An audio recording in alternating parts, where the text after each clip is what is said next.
dietitian Ashley Koff here with Simply Natural Living, and today with Linda Kammins, Linda Kammins Salon and Products, and one of my, just such an expert on hair health, nutrition, and getting the look, you know, so having it look good and feel good.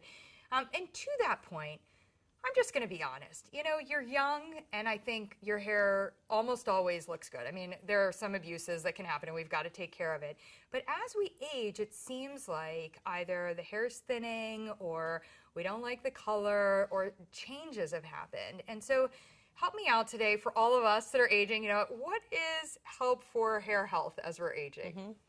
Well, the thing that we can consider is the stress in our life, number one. You know, if we have a lot of stress in our life, then there goes the thyroid and there goes the adrenal glands, and that really plays a havoc on our hair. So I have many people who've had real trouble with the thyroid, and then the hair's coming out by the handfuls. So nutritionally, they should check with you and get that thyroid in good shape. But when people come to see me, the thing that I always express to them, if you want to see your hair come in thicker, then you have to look at your hair like a garden. And we have to start right from the roots, you know, to make a difference. The attitude is really important. I see people who, if they have a great attitude about taking care of their hair, the results happen so fast. And then people who have a poor attitude, the results aren't happening. Or they're in distress and they don't believe some of my wild ideas. So it's mental, right, exactly. There is the mental component. Yeah, what's a wild idea? I know one. Yeah, to not wash the hair. I mean, that's the number one, you know, so. Tell me why that's helpful.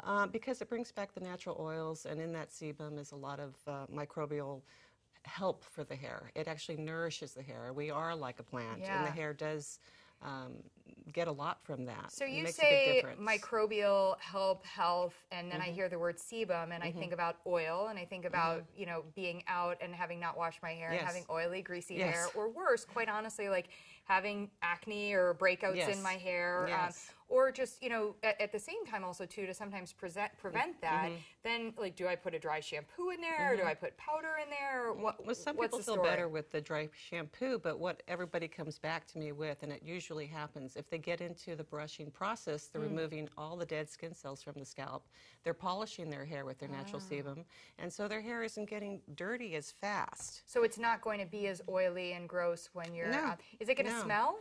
I haven't found that people's hair smells unless they're eating a very poor diet. You know, so that's going to be part of the issue. Okay, so it's your nutrition. Sure, the way so you it's interesting. It's like, you know, we talk about dry brushing for the skin to have the skin be healthier, and you're basically talking about that for the hair on that part. Right. Okay, great. And so let's talk for a second about hair coloring or dyeing. You know, sometimes we do it and we want to put highlights in. I mean, obviously there's also the going gray or that piece. Help. Oh, I know. In beauty school many centuries ago, I was really, really in a bad way with the chemical smells, and anything that smells that bad cannot be good for you. I mean, it's just too horrific. So I've taken a lot of alternative ways of coloring hair. In the beginning, it was all using all kinds of natural dyes and hennas and such. But later, when people wanted to color their gray and make it a more permanent thing, I had to come up with some knowledge about this. So chemistry has always been interesting to me, so I've taken that a little further than your average hairdresser, you know. And I found that using enzymes as a developer with a tint makes a big difference. So that doesn't break the cuticle, that keeps it looking like a virgin texture. And if you learn to work with that product, which I have, you can have some beautifully colored hair. And eventually my goal is to help people to reverse their gray, and perhaps there's a way.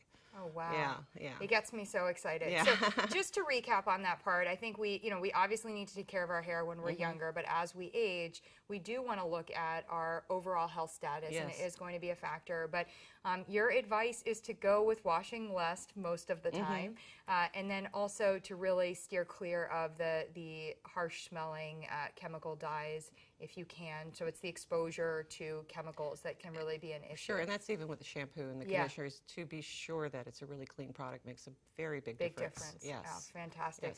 Thank you so much for your insight. We all, as we age, we need that help with our hair health. So thank you so much for joining us here at Simply Natural Living, your health uncomplicated.